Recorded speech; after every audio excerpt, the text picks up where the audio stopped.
No, you're not seeing things, ladies and gentlemen. As I said a little while ago, I am actually back for round three today on Sportswire Radio. And to close out the trilogy here tonight, we are getting you ready for Elimination Chamber, which I guess depends on where you are. It may take place today, it may take place tomorrow. But I know one thing, our resident analyst here, our senior analyst of all things related to the world of wrestling, he is also the host of the Hockey Fan Chat, which you've been hearing throughout the week on Sportswire Radio with my old friend Isles girl Kimberly Moisa.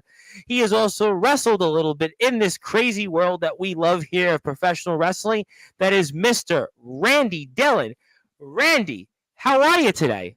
Happy to be here, Tom. I'm excited. 7 hours till chamber, so I don't know if people can sleep, but they're up Yeah, excited. it's kind of like the big thing. Chris Belcher was talking about on his podcast earlier this week with Andy York. And of course, Chris, we know very well. He's on our Sports by Radio family of shows. We were playing it throughout the week. And he was saying that he thought he was going to stay up because he's on baby duty. And Andy York was kind of like, well, I don't know. And other people were kind of like, I guess, shrugging their hands. But obviously, Randy, we are now less than 7 hours away. We are on that road to the chamber and on our road to WrestleMania. And the way things closed on SmackDown, it looks like it was supposed to be maybe Drew McIntyre's moment, but Randy Orton found a way to kind of, as he always does, is the Viper that we knew him. And we've known him once again here. Now that he's been back since Survivor Series, did he leave you some doubt on who might walk away and win on the men's side in the chamber today or tomorrow, depending on where you are? No doubt in my mind. That is vintage Randy Orton. We have seen time in, time out. Just find the way, get that RKO from out of nowhere to send us all. And how does he keep doing it? And Drew, you saw him at the end of the show. Drew kind of like he knew it was coming. The RKO was Yep. coming, just didn't know when. Yeah, I mean, you were like what Drew was saying throughout the show, and then we get the main event, and you're almost, it's like it was Randy vintage, like you said, vintage Randy Orton once again.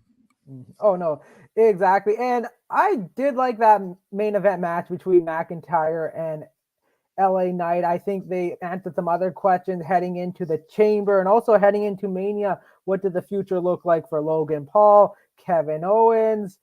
We definitely saw some things with Bobby Lashley, like what is his path? If he's kind of in the changer, but he's going to back feuding with Karrion Kross.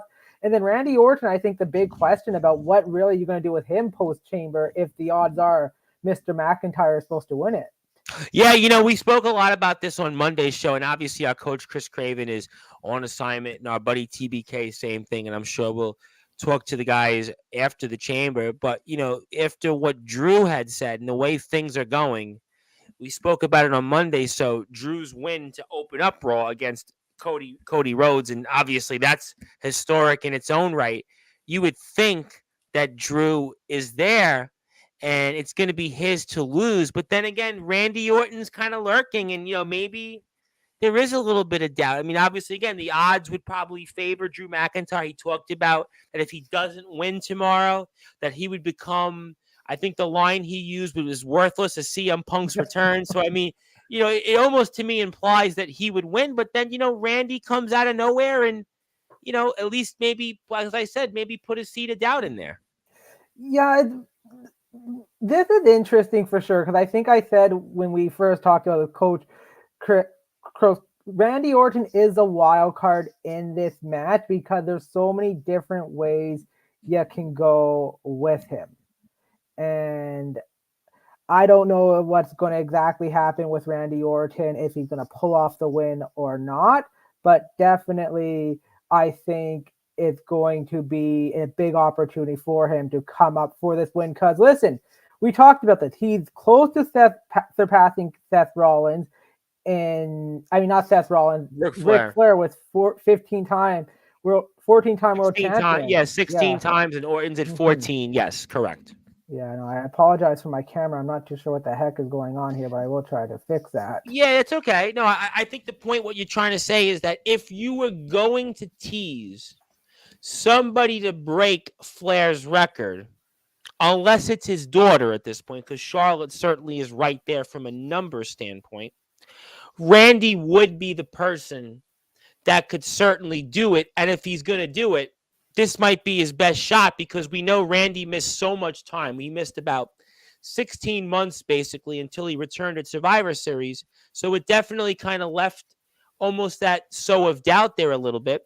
But, again, you mentioned a couple of other things. I'll go first kind of in the interim, and obviously we'll see if we can bring you back on here. Yes. Mhm. But, Bobby Lashley has kind of been lurking or almost wallowing in, I guess, the mid card, mediocrity almost. This carrying cross feud, the Street Profits. I mean, I don't know how much I've really been that invested in it. Carrying Cross is a guy, he's got some backing behind him. I don't know.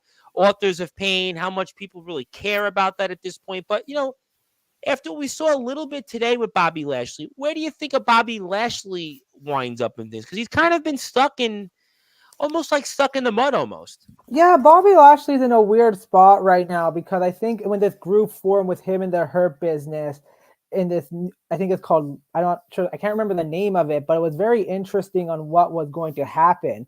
And I feel with Bobby Lashley, he's stuck somewhere where you want to push him, but there's so many other guys you can use. Like, I feel like he could be used to help put over talent, but he's still so good. But you have other great storylines that you just don't know where to put him at this point. Yeah, I kind of feel like Bobby Lashley certainly had an amazing run, for sure. I think I got you back, Randy. Yeah. So we're going to take this off the screen and move you back on because that's the beauty of technology. But yeah, as we were speaking, and we'll see, obviously, if we can hang on here for a little while longer. I know it's an abbreviated show anyway, but, Bobby Lashley was a guy during the COVID era that was a huge champion, an integral champion. Look at everything the Hurt Business did. But, he had some injuries, different things kind of go against him, kind of in a way, maybe a poor man's Drew McIntyre. If you think about that run of champions, Braun Strowman was in there, Drew McIntyre, Bobby Lashley. Bobby certainly was, a big part of that, second half of the COVID era. But, he's kind of been stuck. And I don't know if, aligning with the Street Profits, I don't know if they've kind of never been really able to put him in the right spot, or I don't know where they're going with that. So, I mean, that, is obviously to be continued, I suppose. But, you also mentioned LA Knight there. And, maybe we got a little bit of clarity on where LA Knight could possibly go between the Chamber and the road to WrestleMania. Absolutely, because we're forgetting one guy. That is the Maverick himself, Logan Paul, the United States champion. Oh, yeah. And listen, I was surprised he actually went on to win this match. I really thought with him being the U.S. champion, it didn't need to, but he's a big star. You want him there, and he's shown he can hang with the best. And a big Logan Paul has always shown any opportunity he's going to push up. And I think we saw at the end of SmackDown what happened. LA Knight got in Logan Paul's face, and I think that's going to cause the opportunity where LA Knight said he is the megastar, but let's be honest, Logan Paul is the true megastar. Oh, I mean, Logan Paul, you want to talk about, I know people have said here on this platform how much they don't really like him or how much they don't think much of his abilities, but the facts are is that he is a major personality, and in a lot of ways, LA Knight is somebody that would be, very fascinating. But let me ask you, though, because, again, you talked correctly about that tease between LA Knight and Logan Paul. Is that something you think that LA Knight needs? Because you think about it, he had all that momentum in the middle of 2023, the Yeah movement, all the merchandise. He got that moment against Roman Reigns, and he came up short, and he's been kind of, in the edge. He's been there in the title picture. He was there, in the match for the title on SmackDown. Obviously, he did not win, but, he's kind of, it doesn't seem like that he's really in title contention or serious title contention. He's been on this edge. Is this something you think that could maybe kickstart him? Let's say we have this match at Mania, going to definitely be a big attraction match, and maybe he gets the opportunity to win his first singles championship on the main roster. What do you make of all that? I think it's smart. I go back to an episode me, you, and TBK did before Crown Jewel, and we talked about how LA Knight wasn't ready. And we said, and I always said, listen, you can always throw a title on someone who's hot, but the question is, how are they going to handle when they take that setback? How are they going to push forward? And I think he's done a great job to kind of stay in the mix, try to stay on with the crowd. The crowd still is a hype for him. And I think now He's shown he can handle it, and now the time to listen, put a belt on him. See, can he? The old saying, "It's not the title that makes a man; it's a man that And it makes the makes the title." title. Now that's Absolutely. gonna be LA Knight next question. And you've got gold on your shoulders, so you Yep, know all I about got. that. Yeah. Let me ask you the one question on Logan Paul. Now, at the press conference yesterday, there was a little bit on social media. I'm sure you saw with Randy Orton and Logan Paul. Do you think that then what we saw tonight, does that put to bed anything potentially with Randy Orton and Logan Paul, let's say? Yeah, absolutely. Because I did watch the press conference, and I think I tweeted out like, WWE's hot when you want to watch a press conference. Like, Yeah, you said that. I did see that. Yep, and that's kind of been these days. That yeah, WWE press conferences have been sometimes more entertaining than some of the shows you've seen on the main roster. So it's here nor there. exactly.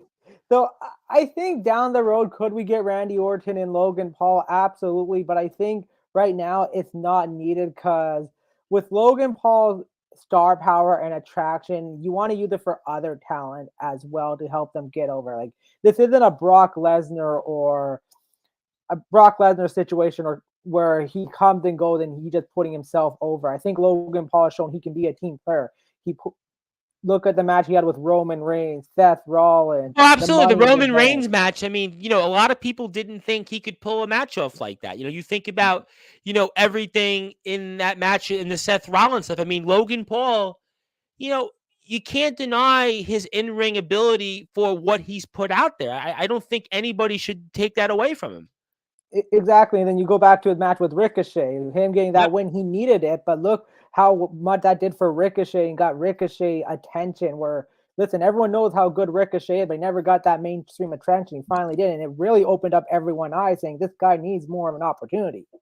Absolutely, no question about that. And obviously, we'll see. I mean, could there be a possibility of a Logan Paul and an LA Knight? I mean, obviously I that's think it would be a something. triple threat: LA Knight, Logan Paul, and Kevin Owens. Because Kevin Owens still seems to be involved with Logan You Paul. like that though? Do you like that possibility of a triple threat? I mean, certainly Owens has been feuding with Paul for months, and we've seen, Waller in theory have been involved in that, and there's certainly, the possibility that you'd like to see a finish between Paul and Owens. Owens has been in there, but I mean, you know, do you like a triple threat there in that aspect? Because again, we've seen LA Knight now. We saw him in a four-way match for the title at Rumble, but then to go to Mania, let's say, and potentially be in a triple threat. How do you feel about that?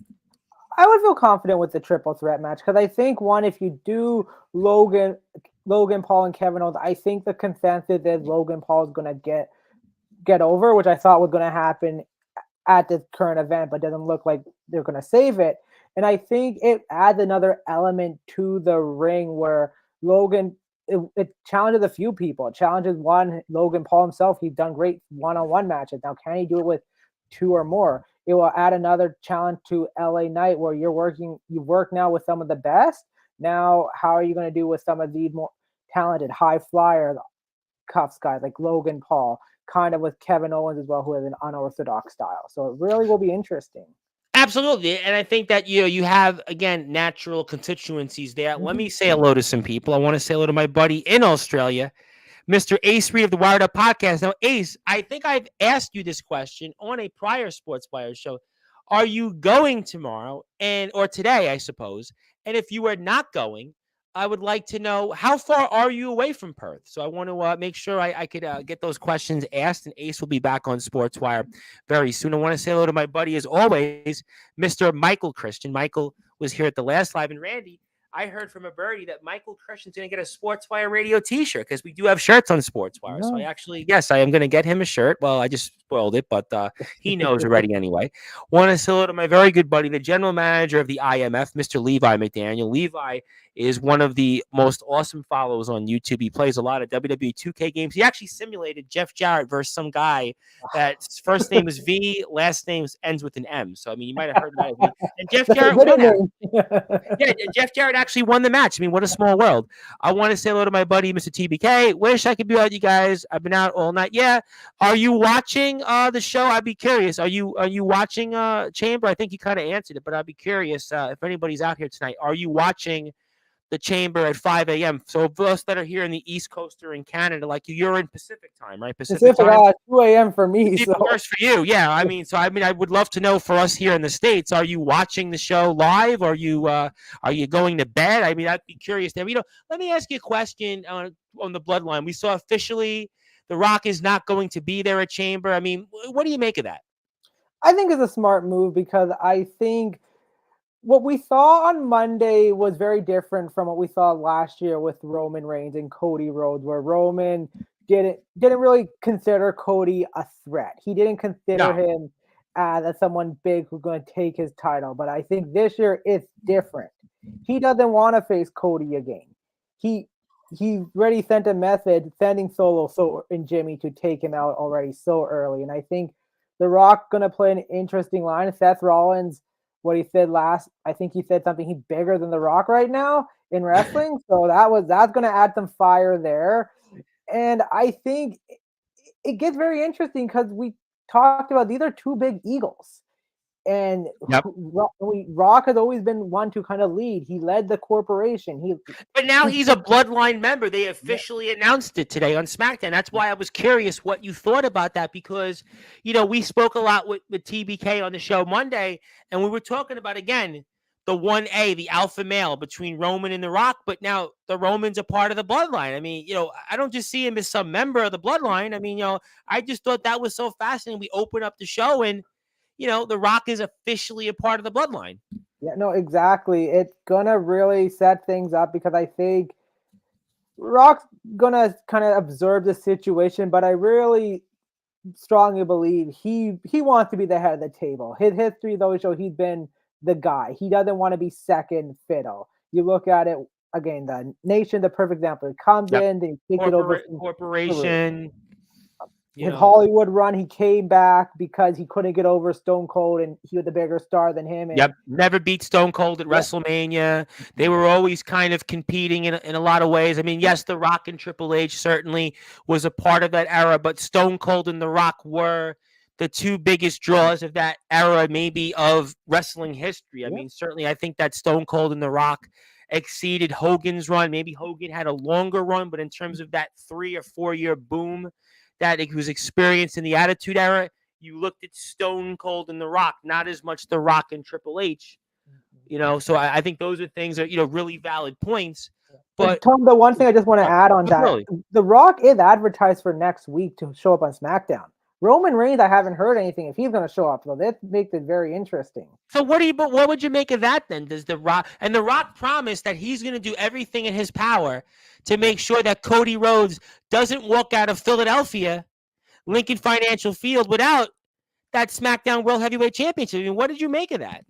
I think it's very clear right now that the heel Rock persona is great, and I love how it's pretty much he's been beloved by people for so long, coming in and back. Everyone got a reaction, but the fact is, Cody Rhodes, the crybaby Codys, who just kind of cried their way to the top, doesn't mention the fact that he won the Royal Rumble to choose his opponent, which he ran and he basically gave it away. I mean, to be fair, he gave it away. Exactly. So I think like The Rock is upset with that fact where he's been beloved by the people, coming back and forth.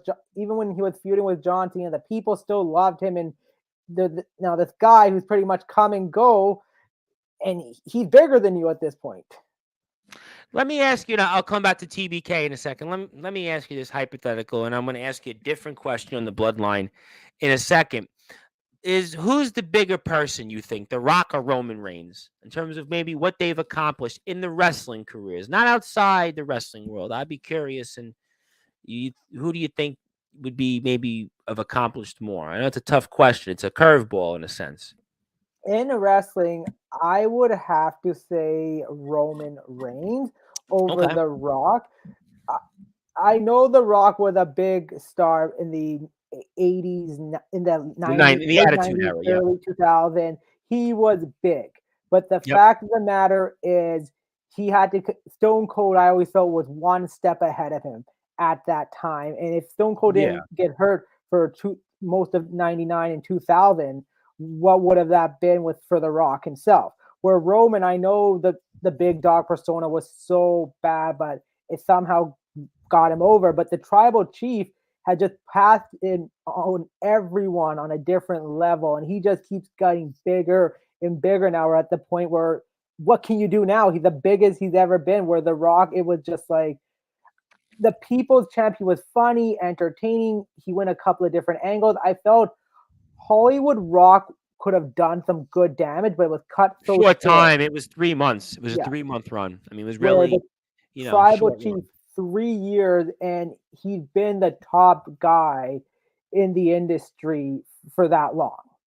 Well, and you can even go back to it, and I'll come to a couple comments here. I mean, Roman has been a main eventer or a top guy now, going on what 9 years. I mean, you think Yeah, about his run as a true main star. I mean, you look at The Rock. The Rock was a main eventer. Let's say, realistically speaking, 4 years. I would say in the true run he had, that not the abbreviated comeback you'd want to say in the early part of the last decade, where he had cameos and came back in, certainly with the two Cena matches. But I mean, you look at it realistically speaking, I would say that The Rock had 4 years as a main eventer, where Roman's probably had double that run. But some people would also say conversely, well, what did The Rock accomplish in that 4 years? But like you said, Stone Cold was certainly the 1A. Stone Cold was yeah. definitely, no matter what, that 1A, 97, 98, 99. And then when he came back, even, in the end of 2000, 2001, Stone Cold was still on that, top pedestal. Let me come back to a couple comments. Going to try my best. Might take a quick power nap. Well, I guess if you go take the nap after, well, we're off the air in about 35, 40 minutes. If you decide to take the nap, I guess if you did it till 3, 4 in the morning, you probably pull it off, I suppose, I guess, and then maybe go back to sleep. Maybe, I think, I mean, so that could be interesting. That's a good question. He says the devil's in the details. He was pointing at Roman when he said that, and he held up the L instead of the one. Rock screws Roman at Mania. I think that is also the possibility because I think The Rock's mad definitely at Cody Rhodes, but I think the fact is The Rock's mad maybe at Roman Reigns. The fact is, listen, you had one job was to get this guy off your back for over a year, and you couldn't even do that, and he's somehow still in your rear end window taking our moment. But is that Roman's fault though? Because I mean, listen, Cody lost last year at WrestleMania. I mean, Solo certainly was a part of that, and Cody was, he had other people that were in his way. He had to focus on Nakamura. There was some guy that we can't say his name starts with a A B. former UFC guy. Former U. That was a good one. That was a good line, actually. You actually learning to kind of getting the hang of these things. Yeah, I mean, like Cody, he was distracted by other people. Was that Roman's fault necessarily? I mean, I don't know if I could blame Roman in a sense, if that's It's where you're going with that. it's not. I definitely don't think you can blame Roman for that, but I definitely think you can blame Roman for the fact is who's kind of been with Cody for the last 4 or 5 months? Jimmy. The Yeah. fact is you pushed Jimmy out to align with Cody to pretty much get these guys on terms. And I think that the fact is where Roman Rock will have a problem with Roman because he got mad when he said our family. And we Yep. didn't saw Rock reaction when Cody asked Roman at the press conference, how's Jimmy? Yeah, that's a good. Yeah, Yeah. that's a clever point. And TBK has a clever. Yeah, that sounds like somebody I might have heard of. Bork Lazar. Yeah, that sounds like a interesting name, the way to put it. Good point. Okay, speaking of the bloodline, real quick, what did you make of that whole thing between Waller and Heyman? I, Got anything for tomorrow? Anything at all? Anything in general? I wish they would have saved that a little bit because I would rather have seen Heyman just appear on the Grayson Waller show surprisingly, just show the suspense. Because, like I said last on Monday, I strongly believe Heyman is in Australia, and will we see Jay or Jimmy and Solo possibly to get things kind of rolling off there? But I think that kind of spoiled things a bit. Well, I guess maybe you're throwing a bone because Waller is also the hometown guy. Yeah, he got the big pop yesterday, last night or today wherever you Whatever, call how it on you the want to. Yeah, I know the uh, time schedule, and my buddy Ace Reed could certainly fill us in because right now I think it's 12:54 p.m. Over there in Perth. So I mean, yeah, I know it's weird with the time schedule. I know it's yeah, just all over the place. exactly. So he got a pop. He got a little bit of a boo, but he definitely got a pop because he is the hometown guy. He got the crowd going. It was nice to see him come out, get that perception. So I definitely they want to see can they somehow get the turn maybe Seth and Cody against each other before Heyman does come out and say you failed to do your job. So we'll see. Yeah, it's an interesting discussion here, and let me come back to Mr. TBK. He wants to say he is going to try to get some sleep. So yeah, good, Take good care, my friend. idea, good idea. Thank you. We'll probably see. Yeah, probably Monday night. We'll probably do a show off Raw. Okay, so obviously, okay, Bloodline, Waller. Okay, maybe we'll see what happens there. You know, what did you make? Also, let's go to the women's side for a few minutes, and Bailey and Dakota Kai being her. For that storyline going into post Chamber. What did you make of that? This was fascinating to me because Dakota Kai seemed like she's with she is she seemed like she chose Bailey, but I still see a little bit of There's a hesitation. bit of doubt. There's a see that Yeah. there's no official moment, but you kind of, almost like there's still that level she could turn and then make it really difficult for Bailey to walk away in Mania Mhm. with the championship. Yeah, I It, agree.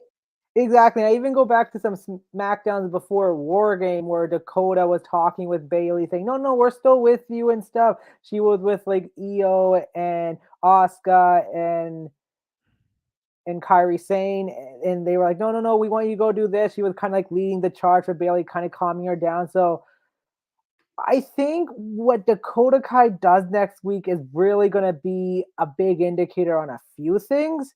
Because if Dakota Kai betrays Bailey, which I think definitely going to happen, it's still going to put out the question there. We're going to have to wait till March, I think the 12th, I did, to see because AEW is big business. Is Mercedes going to show up there, or Sasha Banks going to show up in Mania to help her friend?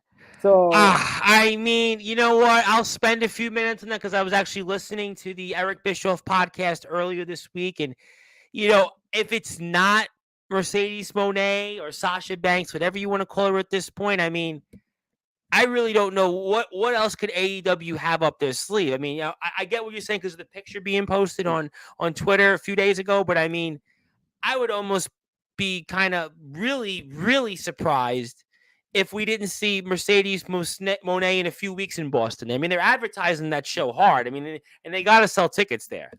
no, absolutely. Like I definitely think like the reason they did it in Boston, the reason they call it big business, they had the money Yep. sign. Definitely, the speculation is she's gonna show up there. But in the wrestling world, I think it's always been said, never say never. You never know what's gonna happen. And True. listen, and how the kind of angle has been set up with Bailey, like Charlotte's not gonna show up in her corner. No, You know, Charlotte we know is still rehabbing, and she's despite whatever she says, she's a long time from coming back. If I would say at this point, we'd be lucky by Survivor Series to get Charlotte. Realistic with exactly. that injury, I mean, I know they're saying all the right things. Flair said, "Oh my God, she's in the best anybody's ever done in taking the injury and recovering." But realistically, from the time of the injury, what's today, February? I would say, you know, Survivor before Survivor Series if we're lucky. Exactly. And then you look at Becky's not going to help. So that's already two of the No, four four horsewomen out there because Becky's probably going to have other stuff to do that not over Mania. So then, and you look at Bailey's track record in WWE, like she really hasn't been the best with like who else has kind of like been friends with her. They stuck side by side. It's really been uh, Damage Control or Sasha Banks. So that's why next Friday night I think will well, because give us when a she was big the hugger, indication. she wasn't aligned with anybody. I mean, I'm trying to think of Other anybody. than Sasha, Yeah, like it really isn't anybody for a stable amount of time. I mean, yeah, I mean, and that's in her maybe WrestleMania. Naomi, I could say maybe that might be the one only person I could see her come in her corner at this And her point. But WrestleMania track record hasn't been very good either. And I would even say that, you know what, in terms of, I think it'd make it more interesting to see if she could actually come away with the title at Mania if Dakota actually did turn. that's true. Yeah, it adds a little bit more suspense there as well. So And what did you think about Tiffany Stratton getting a victory over Liv Morgan there? I mean, I know it was kind of obviously a screwy finish, but that's a big victory still for Tiffany Stratton. I mean, Liv Morgan always has a lot of hype, and Tiffany Stratton is off to a very strong start. We'll get to conversely the other NXT call up in a minute, who had a huge win in his official debut on SmackDown. But I mean, Tiffany Stratton gets a big victory there going in.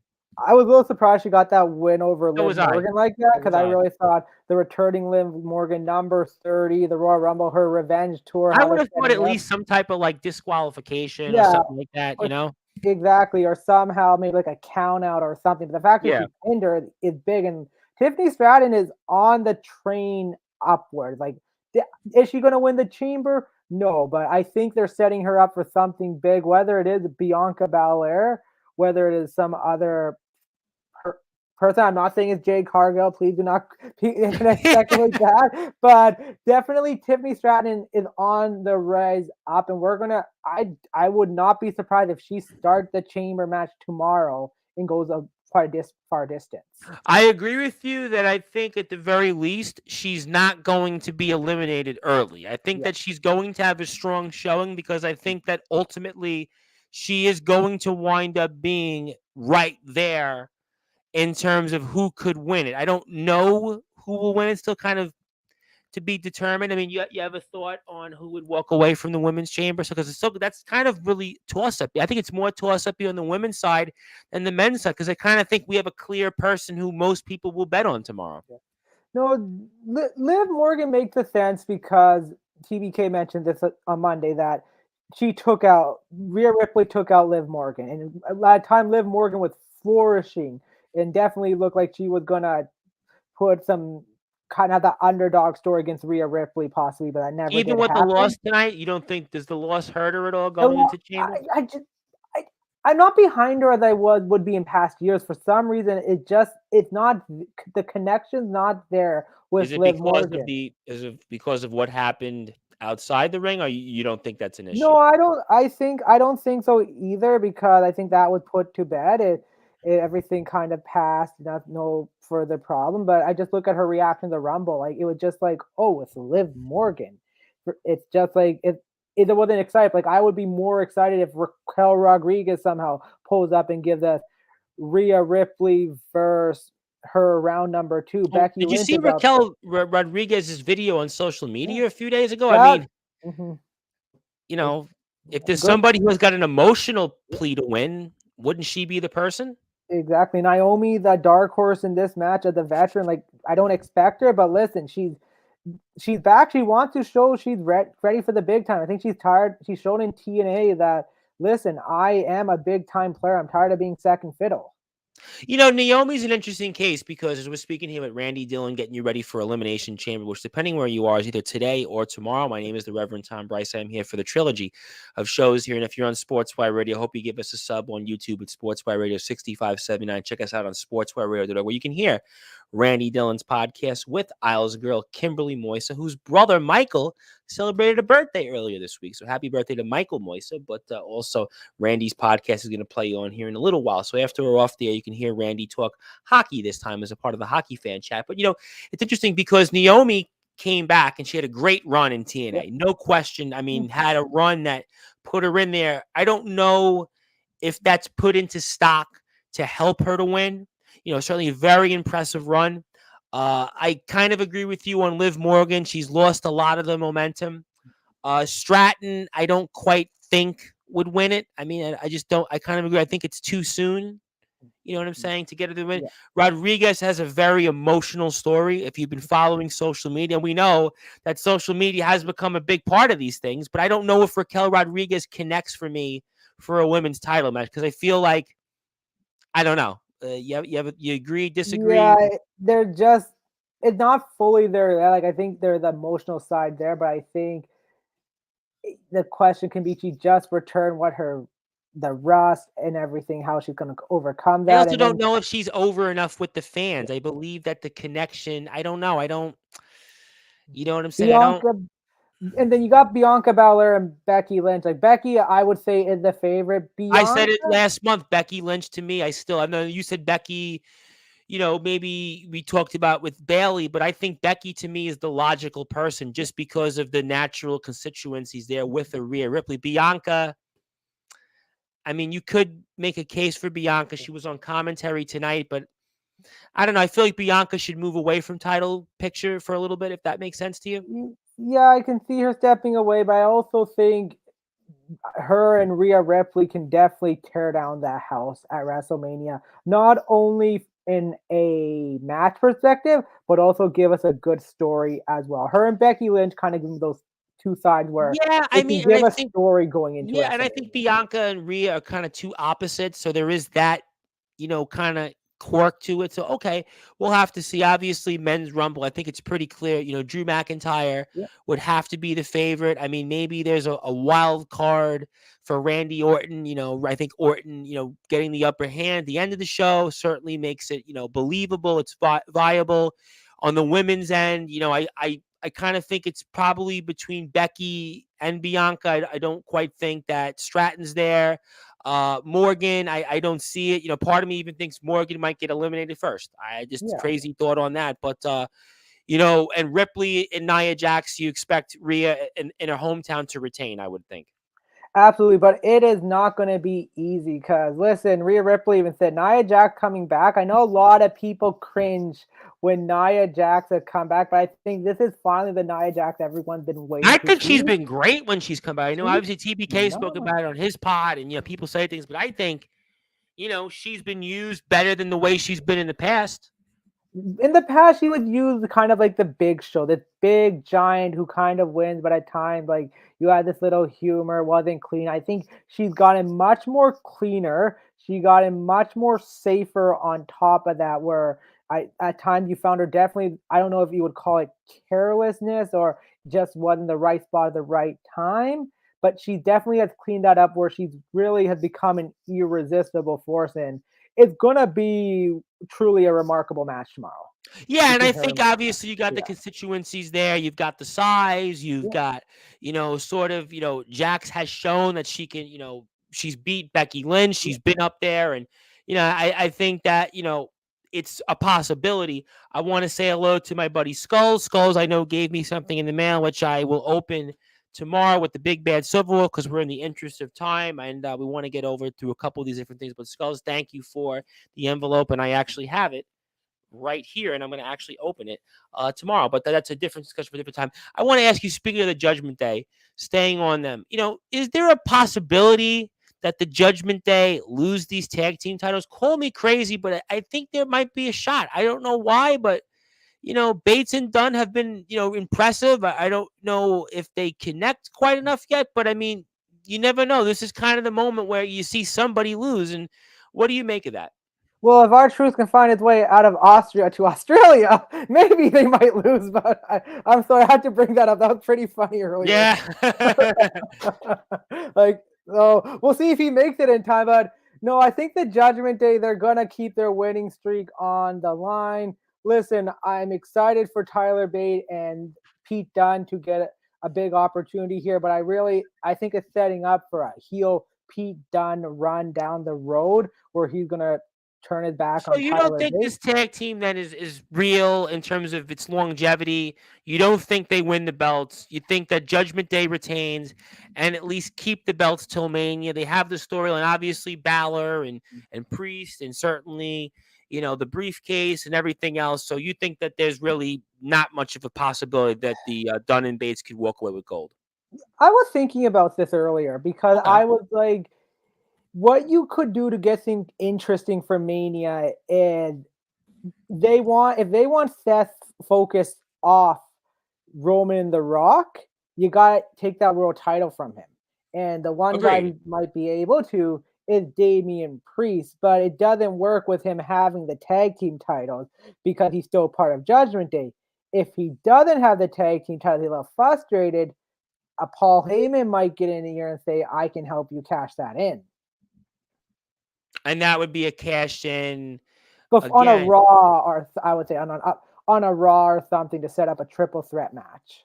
Okay, that's an interesting perspective. And Skulls wants to say, my good friend from SoCal Pro will be working for AEW as a ring announcer. And Yeah. when would that be? Would that be on a Collision, a Rampage show? Would that be on Dynamite? I mean, I'd love to know, and obviously Same let here. you plug it out further. But okay, so Judgment Day, you think will keep the tag belts? Okay, fair Yeah. enough. I can certainly understand. Wanted to at least walk away with that. And I feel the thing between our Truth and the Judgment Day, Awesome Truth is going to get their hands on them come WrestleMania for the tag team titles. So then basically that spot you would say would be similar to maybe when Owens and Zayn won the tag titles last year, or not quite?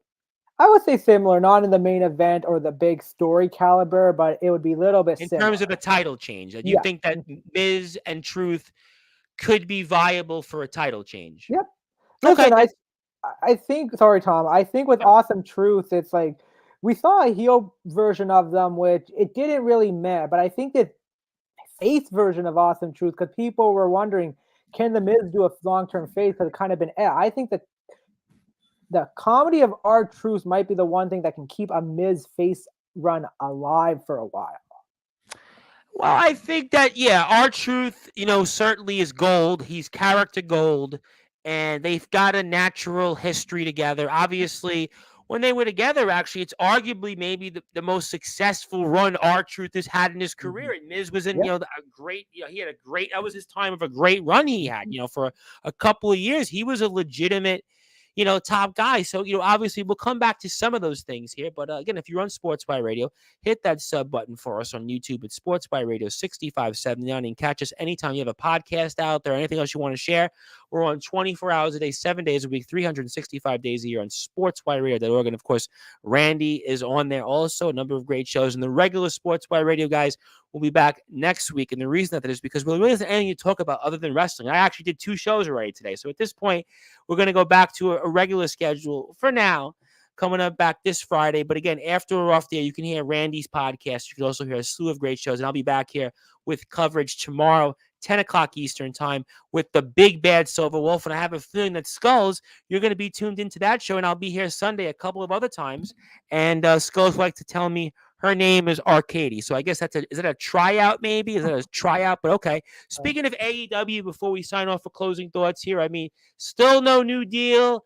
And Sting, again, it seems to me like I don't know if they're botching this or not. I mean, obviously they're going to sell a lot of tickets, but as we continue to talk about each and every week on this show, I got still tons of questions of where they go with this.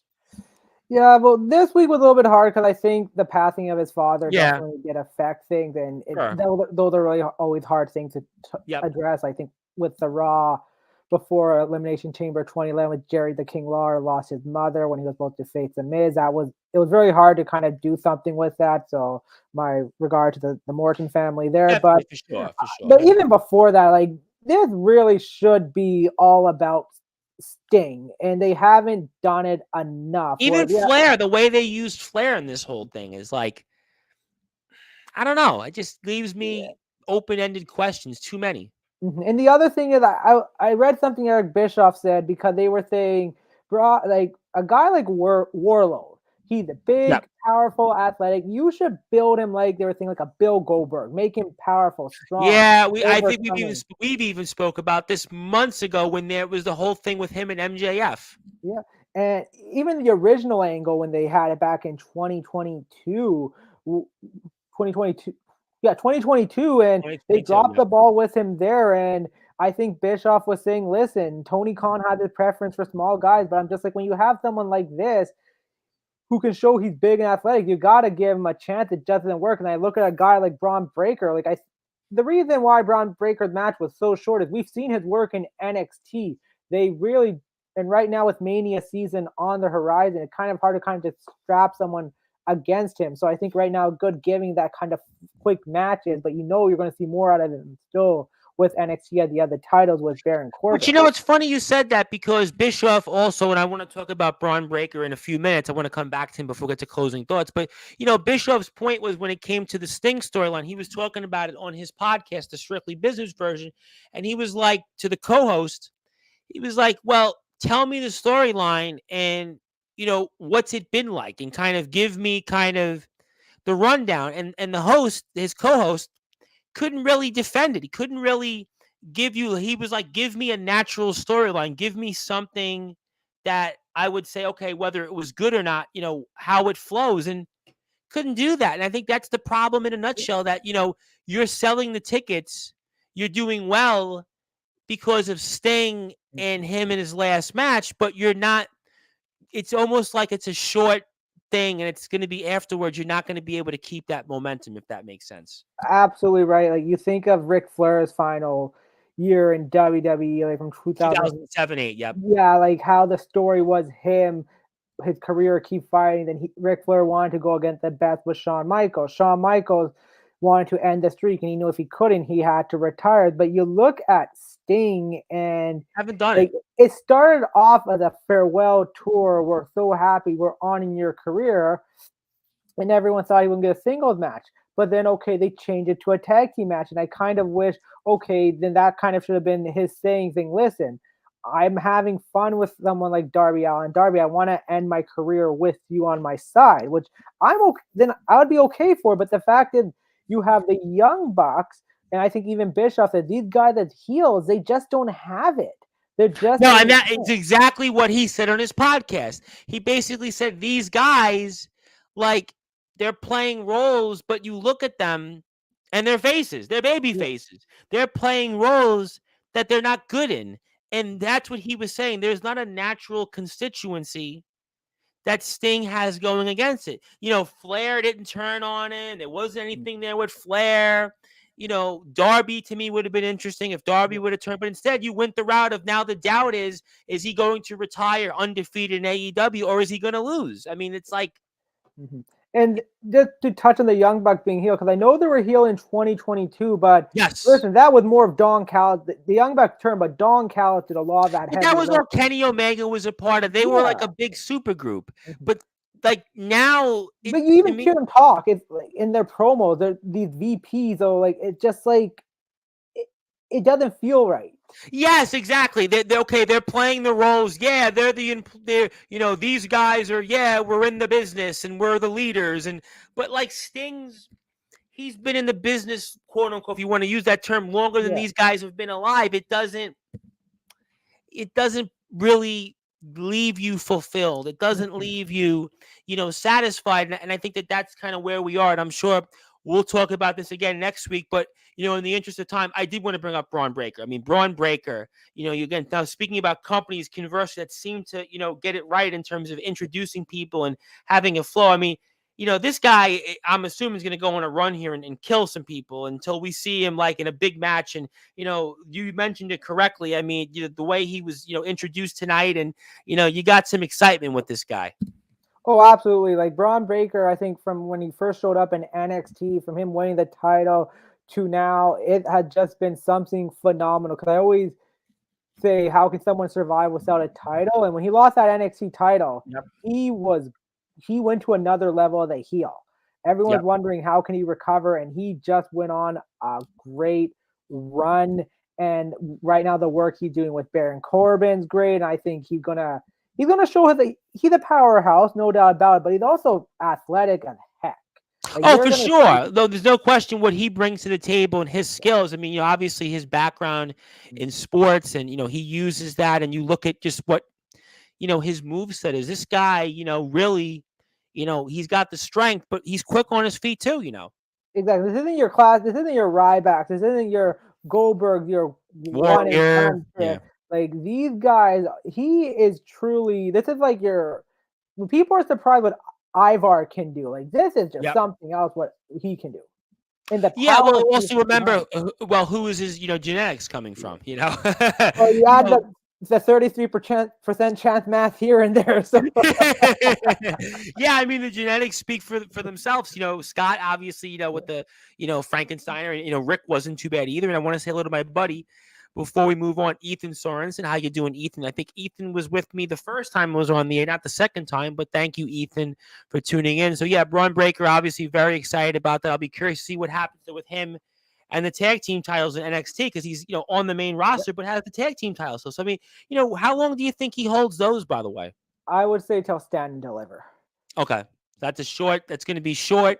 get them off, and then he's here on SmackDown, and that's kind of the gist of it, pretty much. So that's, I think that's a good point. Interesting how, by the way, so far, Randy, we've spoke about how guys and gals come into NXT and they kind of struggle, but so far, Tiffany Stratton and Braun Breaker have had great starts so far, by the way.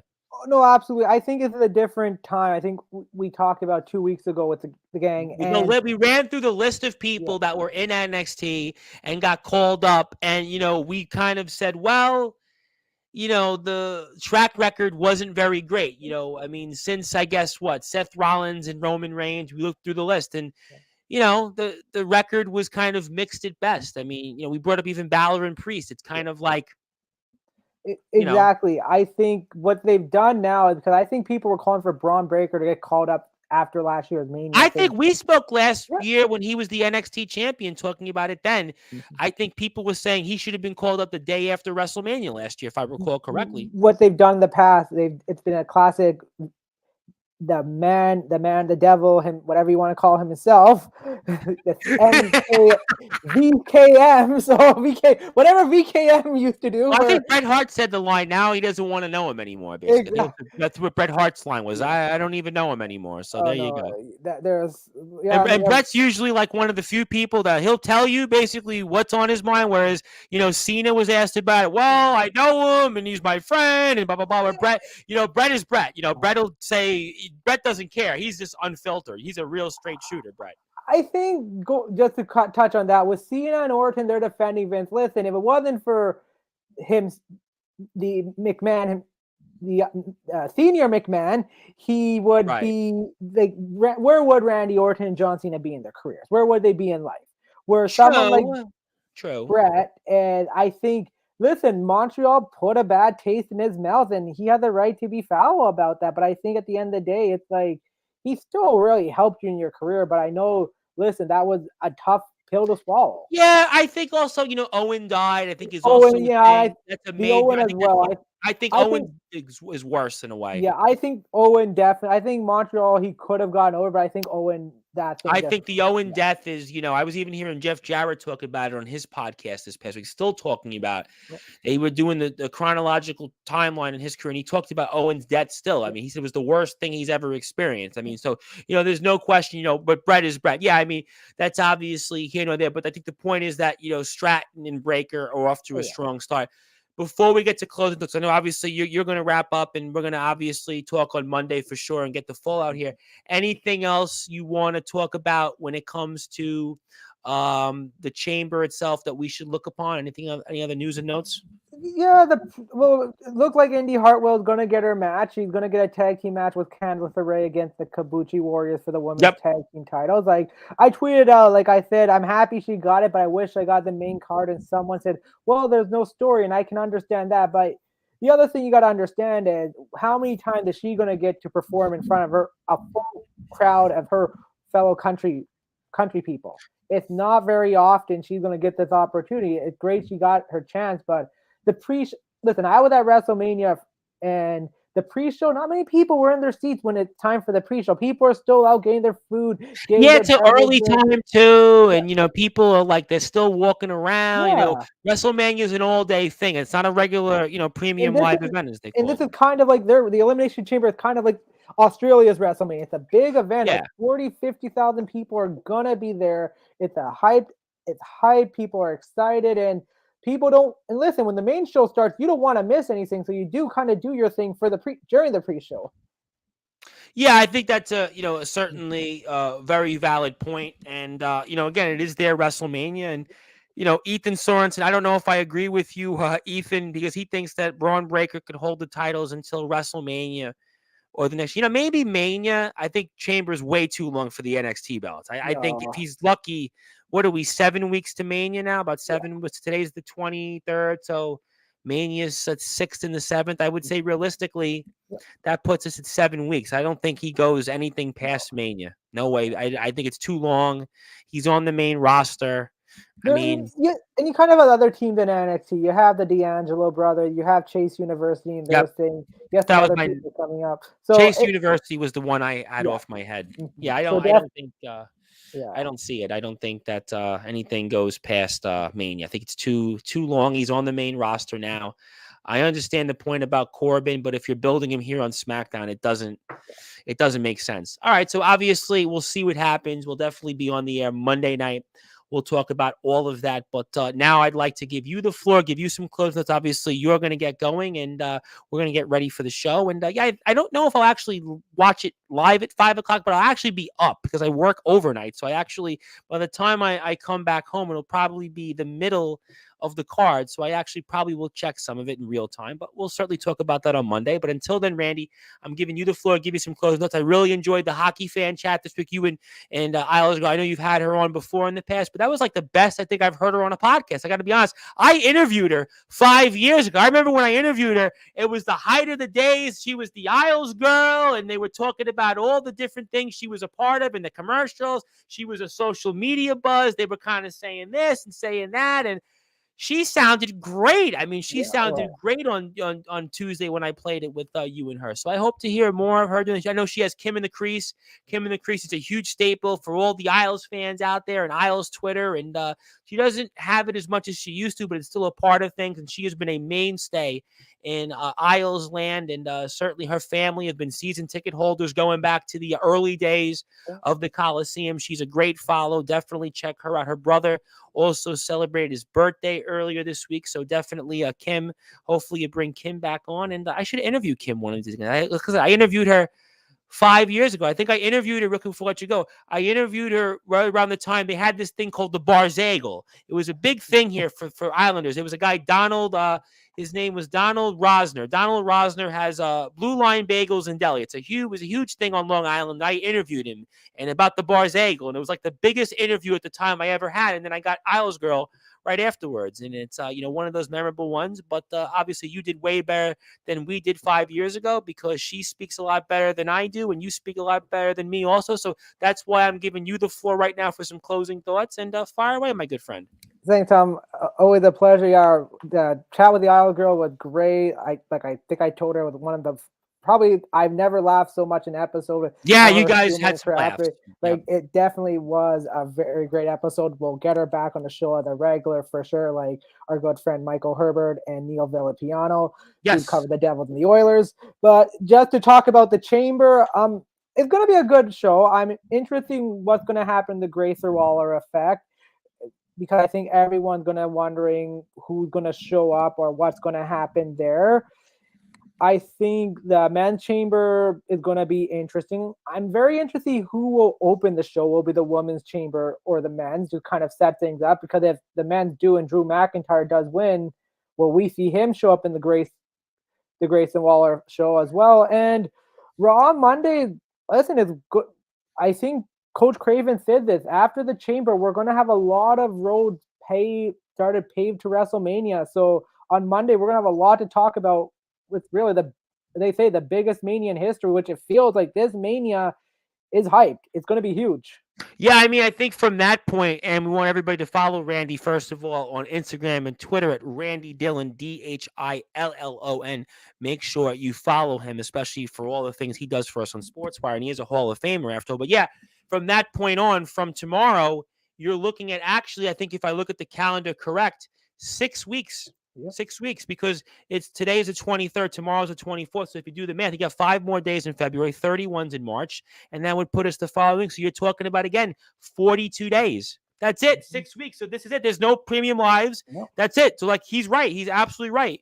The road to WrestleMania goes straight forward from after tomorrow on. That's it. There's no more, it's all the roads lead to that. And he's absolutely right. And you're absolutely right. And all great stuff. And, we look forward to what's ahead, and follow Randy, as I said. And Randy, I'm looking forward to it. Thank you for all that you do for your great work for us. I can't wait for Monday, and I'm sure TBK will be back with us, and who knows what else we'll have in store. And thank you for all you do. Enjoy the chamber if you eventually watch it, wherever you do. And I won't watch it live, but I wake up in the middle of the night. I'll try turning on and see if I can stay awake. All right, fair enough. Good point. And one more comment from Ethan.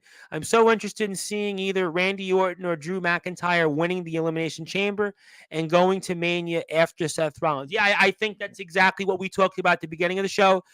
Seth Rollins, it's going to be for him. I think it's either Randy Orton or Drew McIntyre. And I think Drew's got the edge. Randy left a little bit of doubt, but I think Drew's probably, based on what he said in the promo, the win over Cody, after what he did to Punk. I mean, it's kind of his moment right now, and it's kind of, his shot. But, listen, never say never, as Randy said. And thank you, everybody, for tuning in here for Sports by Radio. We had a great list of shows today. Mr. Carnage, Sean Duffy, inducted in the Hall of Fame. ADT was inducted into the Hall of Fame alongside you, Randy Dillon. You close it out for us, getting us ready for the Elimination Chamber and everything else, and even a few minutes on AEW and more. So until then, if you're on sportswire.org, you're going back to regular scheduled programming. Randy and Kim will be on here in about 45 minutes. And then if you're on YouTube, Twitch, and Twitter, I'm back here at 10 o'clock with the big bad Silver Wolf. So we'll see what he has to say. I have no idea.